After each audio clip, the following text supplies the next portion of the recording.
अस्सलामुअलैकुम दोस्तों, all countries all Capitals की टीम के साथ मैं हूं सिकंदर अयाज़ और इस वक्त हम मौजूद हैं मुत्तहिदा अरब अमारात यानी UAE के एक स्टेट रास अल खैमा में। दोस्तों, लोग दुबई आते हैं, लोग शारजा आते हैं, लोग अबू धाबी जाते हैं और इन तीन जगहों के अलावा यानी तीन जो स्टेट्स है, इसके अलावा बाकी जो 4 स्टेट्स हैं जिनमें अजमान है, उम्मुल क्वैन है, फुजैरा है और स्पेशली रास अल खैमा है जहां इस वक्त हम मौजूद हैं। इन जगहों को कोई ज़्यादा अहमियत नहीं देता, लेकिन इन जगहों पे बहुत बड़ी हिस्ट्री है, पड़ी हुई है, बहुत बड़ी तारीख़ है। और इस वक्त हम मौजूद है अल्दाया के एक छोटे से किले में जो कि पहाड़ी के बिल्कुल ऊपर है। ये आप देख सकते हैं, ये एक छोटा सा पत्थर और मिट्टी यानी गारे का बना हुआ किला है। इसकी अपनी एक अहमियत है। जो ब्रिटिश पर्शियन लड़ाई थी, इसको आप कह सकते हैं कि अंग्रेज़ जब यहाँ पे कब्ज़ा करने के चक्कर में थे तो उन्होंने यहाँ पे एक फैसला कुन लड़ाई लड़ी थी। सामने जो आप समंदर का एक छोटा सा मतलब हिस्सा खुश्की के अंदर घुस आया है, यहाँ से इन्होंने अटैक किया था। 3-4 जहाज़ बहरी इन्होंने इस्तेमाल किए थे और बाहर पे यहाँ रास नामी एक कस्बा है या एक छोटा सा जजीरा कह लें, वहाँ पे इन लोगों ने मतलब चढ़ाई की थी, उसका मुहासरा किया था और उसके बाद खुश्की पे उतरे थे और सबसे पहले इस किले को फतह किया था। यहाँ पे तकरीबन इस किले के गिर्द नवाह में 338 ख़ानदान आबाद थे। उनको बमाए बच्चों के, बड़ों के, बूढ़ों के यहाँ से निकाल के इन्होंने यहाँ पे कब्ज़ा जमा लिया था और एक तरह से इस जगह का चार्ज लेके वो इस पूरे खित्ते पे काबिज़ हो गए थे। यहाँ पे ये बात भी अहमियत की हामिल है कि इस फतह के बाद अरबों के साथ यानी अरब शयूख के साथ इनकी पहली ट्रीटी यानी इनका पहला मुआहदा हुआ था, जो बाद में मज़ीद मुआहदों का पेश खेमा बना और मुआहदे पे मुआहदे होते गए। रफ्ता रफ्ता ये लोग अंदर आ गए और फिर मतलब यहाँ पे तेल दरियाफ्त हो गया और इन्हीं लोगों के थ्रू वो दरियाफ्त हुआ। इन्हीं लोगों ने फिर उस पर कब्ज़ा जमा लिया। बाद में इनको भी मौका मिला, तकरीबन 50-60 साल पहले की बात है कि इन लोगों ने अपने वसाइल इस्तेमाल किए और फिर ये इलाका तरक्की पे तरक्की करता चला गया। फिर भी दुबई के मुकाबले में ये इलाका पसमानदा है। अगर आप दुबई से आते हैं तो ये इलाका आपको ऐसे महसूस होगा जैसे गांव देहात में। ये आप देख सकते हैं, खजूर के बड़े बड़े बागात हैं। ये एक छोटा सा किला है लेकिन पहाड़ी पे है और यहाँ से तकरीबन पूरा रास अल खैमा आपको नज़र आता है। हमारा कई साल से इरादा था, दुबई में मुतअद्दिद दफ़ा आ चुका हूँ और दुबई की सैर भी की है, अबू धाबी भी गया हूँ, अजमान तो लाजमी बात है, अक्सर दोस्तों से मुलाकात अजमान में भी हो जाती है, शारजा भी कभी क्रिकेट के सिलसिले में, कभी दूसरे ऐसे सिलसिले मतलब यार दोस्त वगैरह।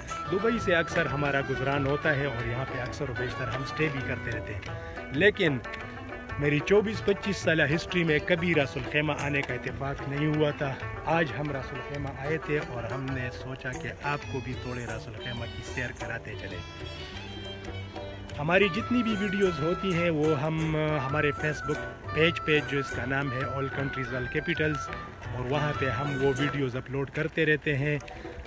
अक्सर व बेशतर पुश्तो में, इंग्लिश में भी मतलब हमारी मतलब ब्लॉग्स आती रहती है, लेकिन ज़्यादातर हमारी कोशिश होती है कि उर्दू में आए, क्योंकि बरसग़ीर के जितने लोग हैं या इस इलाके मिडल ईस्ट में ज़्यादातर उर्दू स्पीकर है, उनको उर्दू ज़ुबान की समझ आती है। तो साथ साथ हमारी ये कोशिश होती है कि तीनों ज़ुबानों में हम अपने ब्लॉग्स मतलब इंट्रोड्यूस करें। इसके बाद इंशाल्लाह अंग्रेज़ी में भी ब्लॉग आएगा, पुश्तो में भी आएगा। हमारे साथ रहिएगा और इतनी देर के लिए इस छोटे से किले की थोड़ी सी सैर कर लेंगे। बहुत प्यारी जगह है, मैं आपको दिखाता चलूँ।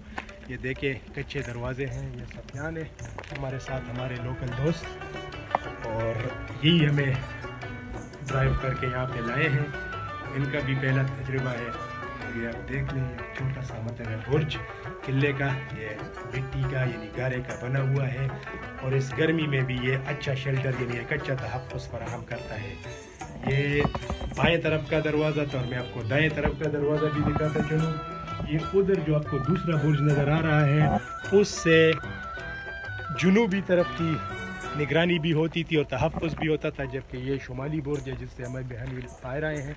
ये देख सकते हैं, बड़े बड़े पत्थर अभी भी किले के बीच में पड़े हुए हैं اور یہ ساتھ میں یہ ٹھیکر وغیرہ کے یہاں پہ کچھ اگتا نہیں ہے.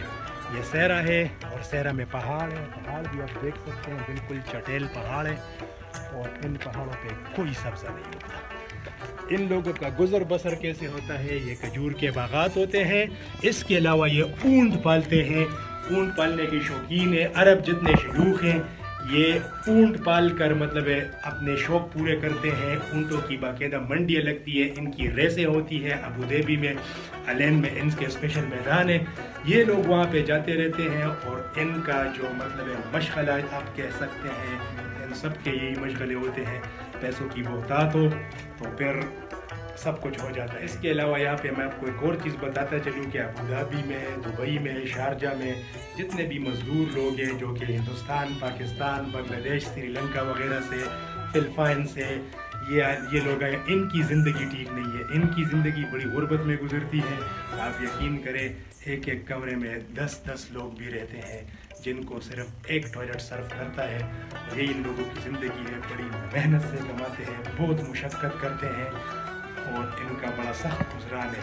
پھر جب یہ لوگ مطلب ہے اپنے وطن واپس جاتے ہیں, کبھی چھٹیاں منانے, کبھی پکے یہاں سے نام کٹھا کے, تو لوگ ان کو کہتے ہیں کہ ہمیں آئی فون لا کے کیوں نہیں دیا, ہمیں ریڈیو لا کے کیوں نہیں دیا, ہمیں ٹرانسسٹر لا کے کیوں نہیں دیا. اور اس کے علاوہ بھی ان سے بہت سی ڈیمانڈز ہوتی ہے. تو میری آپ سے اس ویڈیو کے تھرو یہ بھی گزارش ہے کہ ان لوگوں کے ساتھ تھوڑا رحم کا معاملہ کیا کرے. یہ بڑی محنت مزدوری سے کماتے ہیں. اور دیکھیں ان خشک چٹیل میدانوں میں, ابھی یہ مارچ کا مہینہ ہے اور مارچ کا مہینہ یوزولی تقریباً ہمارے انڈو پاک میں بھی تقریباً ٹھیک ہی ہوتا ہے, لیکن یہاں پہ اچھی خاصی گرمی ہے. اور آپ دیکھ سکتے ہیں کہ ان جھاڑیوں کے علاوہ صرف کھجور کے درخت آپ کو نظر آتے ہیں. سکندر ایاز کو اجازت دیجیے اپنے اگلے بلاگ تک کے لیے, اور ہمارے ساتھ رہیے گا. ہمارے پیج کو ضرور فالو کیجیے گا, لائک کیجیے گا, تو مطلوبہ ویڈیوز آپ کو ٹائم پہ ملتی رہیں گی. آپ ایک اور بات بھی آپ کو بتاتا چلوں کہ اس کو ہم نے کبھی منیٹائز نہیں کیا. ہم نے کبھی اس بوت پہ نہیں سوچا کہ ہم اس سے پیسے کمائیں گے, لیکن صرف ایک پاکستانی ہونے کے ناطے اب تک ہماری یہی کوشش ہے کہ بھئی اپنے ملک کے سفیر بنے اور آپ کو دنیا دکھاتے چلیں اور پاکستان کا نام ایک پازیٹیو طریقے سے پیش کریں. تقریباً بہت کم ہی پاکستانی ہوں گے, بہت کم ایسے پاکستانی ہوں گے جنہوں نے مطلب 50 سے اوپر ملک دیکھے ہوں. آپ کی دعا سے ہمارا اسکور 100 سے اوپر جا رہا ہے اور یہ سفر ہمارا جاری ہے. نیکسٹ ابھی ہم جائیں گے عمان اور انشاءاللہ آپ سے ملاقات ہوگی پھر عمان کے میدانوں سے. انگریزوں نے اس کو 1819 میں فتح کیا تھا اور ہم نے اس کو 2023 میں فتح کیا. سفیان کے ساتھ آ کے ہم نے قلعے کی سیر کی ہے. بہت زبردست جگہ تھی. قلعہ ایسی جگہ پہ ہے, ایسی پہاڑی پہ ہے کہ پہاڑی کے بالکل اوپر آپ چڑھ کر آپ کو پورا راس الخیمہ نظر آتا ہے. راس الخیمہ کا سمندر بھی آپ کو نظر آتا ہے, راس الخیمہ کے پہاڑ بھی اور راس الخیمہ کے باغات و جنگلات سب کچھ آپ کو نظر آتے ہیں. یہ بہت پیاری جگہ ہے, میں آپ کو ریکمینڈ کروں گا آئے. ایک چھوٹی سی ہسٹری ہے متحدہ عرب امارات کے ایک چھوٹے سے اسٹیٹ راس الخیمہ کی, جس کو عام طور پر لوگ اہمیت نہیں دیتے, کیونکہ لوگ دبئی جاتے ہیں, ابوظہبی جاتے ہیں, شارجہ جاتے ہیں اور بڑی بڑی جگہوں پہ اپنا وقت گزارتے ہیں. پیسے بھی خرچ کرتے ہیں, وقت بھی خرچ کرتے ہیں, لیکن ان کو تاریخ کا پتہ نہیں چلتا.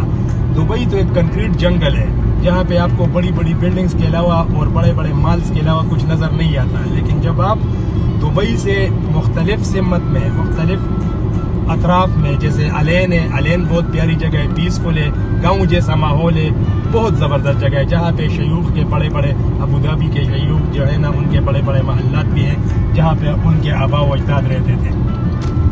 اچھا, اس طرف جنوب کی طرف جب آپ آئے تو راس الخیمہ کا اسٹیٹ آتا ہے. اور راس الخیمہ کا اسٹیٹ مطلب ہے یہ بھی ایک فلیٹ سی جگہ ہے جہاں پہ بڑی بڑی بلڈنگز نہیں ہے, لیکن یہ کہ یہ سستی جگہ ہے اور یہاں پہ تاریخ بھی ہے.